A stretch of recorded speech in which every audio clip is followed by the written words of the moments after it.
All right, guys, welcome back again to the channel. Back to let you know some of the stories making the rounds right at this moment. Today is Sunday, and of course, we expect some matches to go down. Where we see Super Eagles players make appearances. For example, we have a game going down in the French League where we'll see the likes of Moses Simons, Nantes, not Nantes, Paris FC make an appearance. Of course, you do know that he has transferred from Nantes to Paris FC, and he has even opened the scoring in the club.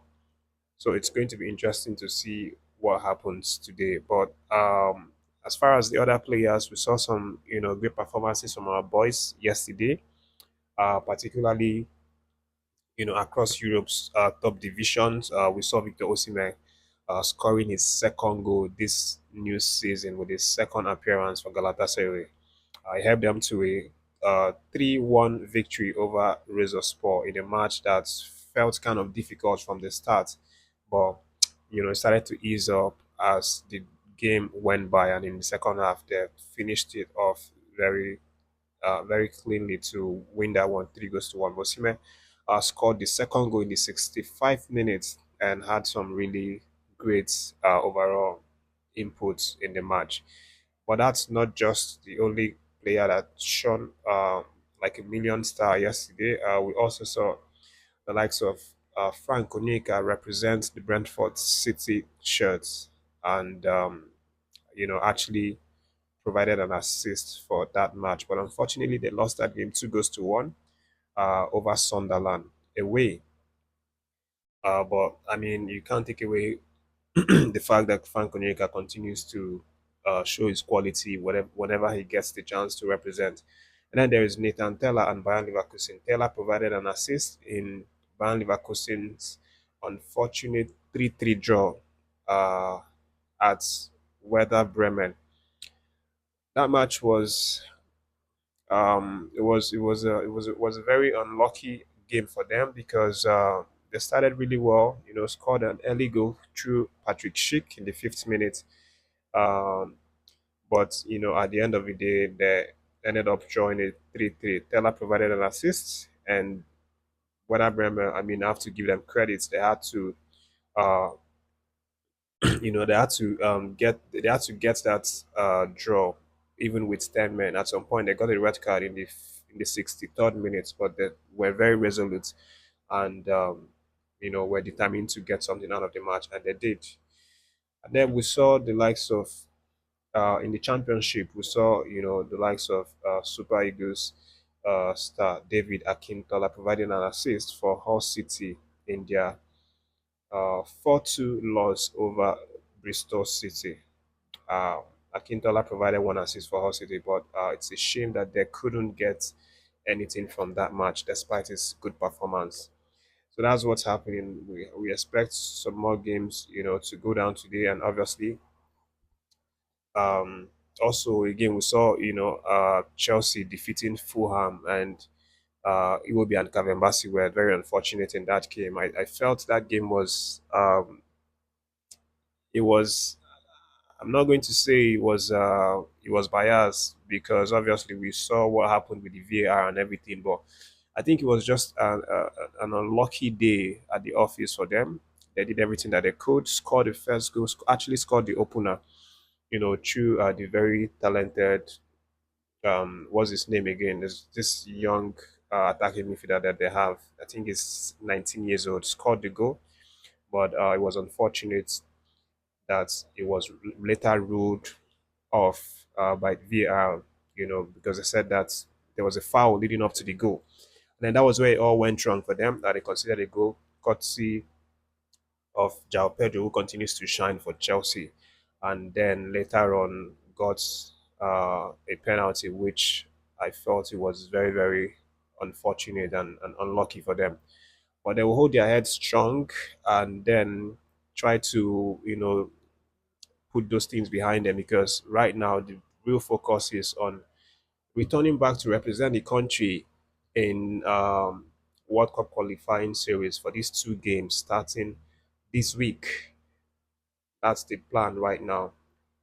Everyone, is going to return. Victor Osimhen is really good. He scored a goal. He's going to come off the back of scoring back to back for Galatasaray. So it's really going to be very important that he comes with form, and then try to replicate that with the national team. And then speaking about the national team, as you know, the camp is opening on the 1st of September, which is tomorrow. And even though we don't expect the players to be in camp, like in full squad in camp, or at least we expect them to start to trickle in from tomorrow. And then the officials, Shell and his management, we expect them to be in camp, earliest, and then wait for the players to come in one by one, because obviously you have to factor in the distance, the geography, and all of that, the flight, and all of that. So that's what's happening right now. And then for the standing Wabali, there's some good news for the man. Um, if you watch the previous video, I let you guys know that he has returned back to training, and it's even getting better and better, because he has been declared to be fit, to make appearances for this game. But it's still going to depend on the training sessions with Coach Eric Share once they come into camp, and then undergo series of trainings and further tests as well, not just him but all the other players. And then that's when we'll see uh, if fully he's ready to make appearance. But it's almost like 85% right now that the man is fit and ready to take on this new challenge. Uh, so that's what's happening. But I just wanted to give you guys some update concerning what's happening in the transfer market. It's ending tomorrow, being 1st of September. And you know what usually comes with it. We see rushing of transfers, deals happening here and there, and things like that. And then for our players, we have a lot of, I would say, quite a few players who are kind of unsettled right now, trying to move from one club to another. The latest who seems to be sure right now to have successfully moved is Tolu. In fact, Sky Sports even reported that that Wolverhampton has agreed a deal of around 27 million euros with Genk for Tolu to join the club, and everything is already agreed from club to club. And then uh, Tolu, is still just remaining a little bit of iron in terms of the player to club side, the salary and all of that. And Tolu himself is actually in the UK to finalize that deal, and then do his medical. So hopefully by the end of today, Tolu would have done his medical, and if everything goes well, if he passes it, he's going to sign a contract to stay at the club. The duration of the contract, I've not seen it. We've not known it now, but we are expecting it to be maybe 4 years contract signature with Wolverhampton Wanderers, and it's going to be a very fantastic move for him. Obviously to come into the EPL, which is like the biggest spotlight in terms of global football, so it's going to do a lot for his career. Plus the extra wage benefits that he's going to uh, get with this new club. So it's really really nice to see. And then we have Uche Crisantos.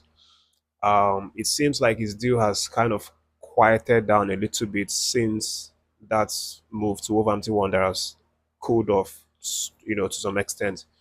Although there are still, negotiations, it could still happen, whether with Wolf or with Crystal Palace or with Como.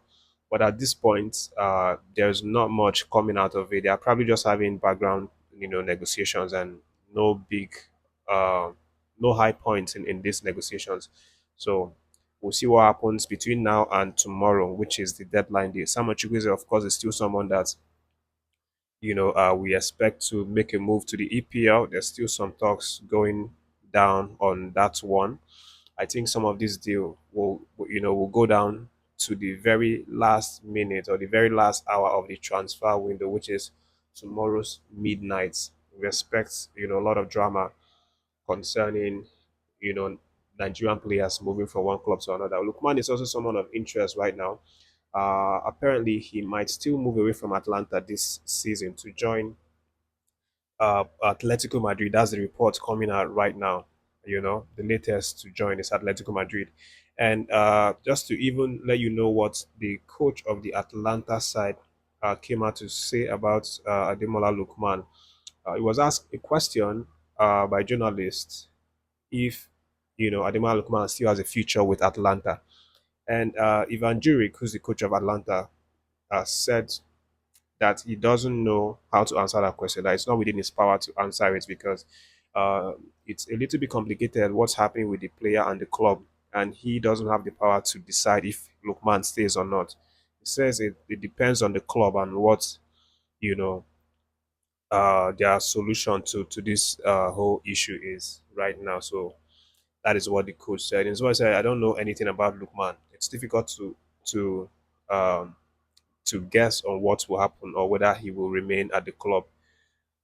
So that is it. So I mean, if for me, I think it's almost um, impossible to reconcile Lukman and the club right now because of what has happened, and more so because the the chemistry will not be very, it will not flow, it will not be very nice again. The love will not be there again because trust has been broken, promises had been broken, and Ademola doesn't feel like, I don't think Ademola will feel 100% playing again. He will not feel that joy and loyalty to the club.